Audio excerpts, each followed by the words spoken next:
इचलकरंजीत गेल्या 40 दिवसांपासून महापालिकेचा घनकचरा व्यवस्थापन प्रकल्प बंद आहे.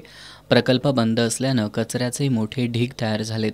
सुमारे 7,000 टन सध्याचा कचरा आणि पूर्वीपासून जमा झालेला तब्बल 1,00,000 टन कचरा जागेवरच साचून राहिलाय.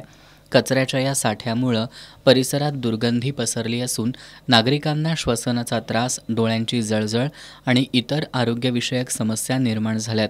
या पार्श्वभूमीवर मनसेच्या शिष्टमंडळानं प्रकल्पाची पाहणी केली.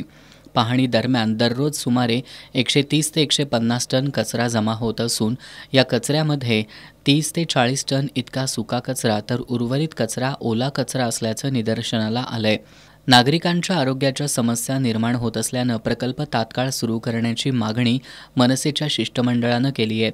सोमवारपर्यंत हा प्रकल्प सुरू करून कचरा व्यवस्थापन सुरळीत करण्यात यावं, अन्यथा मंगळवारी मनसेनं महापालिकेच्या दारात ठिय्या आंदोलन करण्यात येईल असा इशारा दिलाय. महानगरपालिकेचा जो घनकचरा प्रकल्प आहे ते गेल्या 40 दिवसापासून इथे बंद अवस्थेत आहे.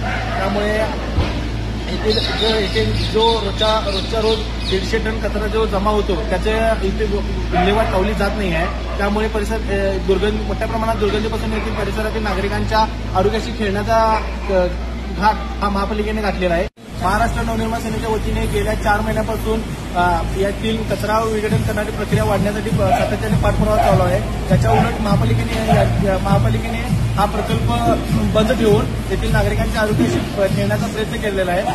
जर हा प्रकल्प येत्या सोमवारपर्यंत जर पूर्णपणे चालू नाही झाला तर महाराष्ट्र नवनिर्माण सेनेच्या वतीने महानगरपालिकेच्या दारात हे आंदोलन करण्यात येईल मनसेच्या आहे. या पाहणी दरम्यान शहर उपाध्यक्ष ऋषिकेश मराठे, शाखा उपाध्यक्ष दीपक तिप्पे, स्वधर्म गोविंदा पथकाचे अध्यक्ष तन्मय तांबे तसंच स्थानिक नागरिक उपस्थित होते.